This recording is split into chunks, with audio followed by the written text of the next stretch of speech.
దేశ మాజీ ప్రధాని భారతరత్న రాజీవ్ గాంధీ వర్ధంతి వేడుకలు ఇల్లందులో ఘనంగా జరిగాయి. ఎమ్మెల్యే కోరం కనకయ్య క్యాంపు కార్యాలయంలో జరిగిన ఈ వేడుకల్లో MLA Koram, municipal chairman Dammalapati Venkateswarlu, Congress పట్టణ అధ్యక్షుడు డానియల్ రాజీవ్ చిత్రపటానికి పూలమాలలు వేసి నివాళి అర్పించారు. దేశంలో అనేక సంస్కరణలు తెచ్చి అభివృద్ధి పదంలో నడిపించారని వారు గుర్తు చేసుకున్నారు.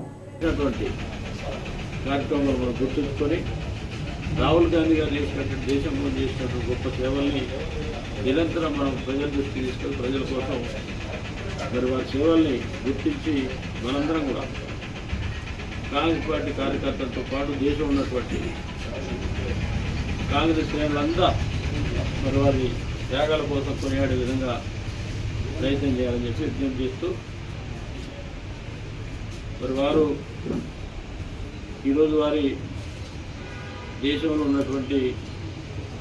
బడుగు బలైన వర్గాల కోసం వారి తనయుడు రాహుల్ గాంధీ గారు గొప్ప త్యాగంతో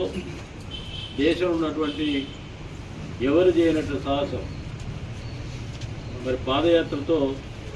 సుమారు 10,000 కిలోమీటర్లు ప్రయాణం చేసినటువంటి గొప్ప మరి వ్యక్తిగా వర్ణించాలి. ఎందుకంటే ఒక రారాజైనటువంటి వ్యక్తి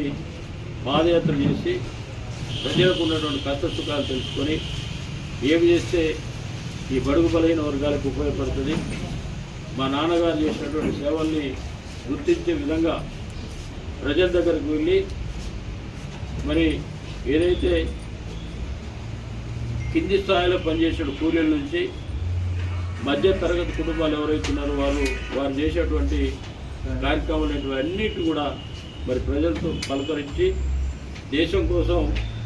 మరి ప్రజల్ని బాగు చేసే విధంగా బీజేపీ ప్రభుత్వం మరి భారతదేశం ఉన్నటువంటి ప్రజలందరినీ కాకుండా ఎవరైతే బడాబాబులు ఉంటారో వారికే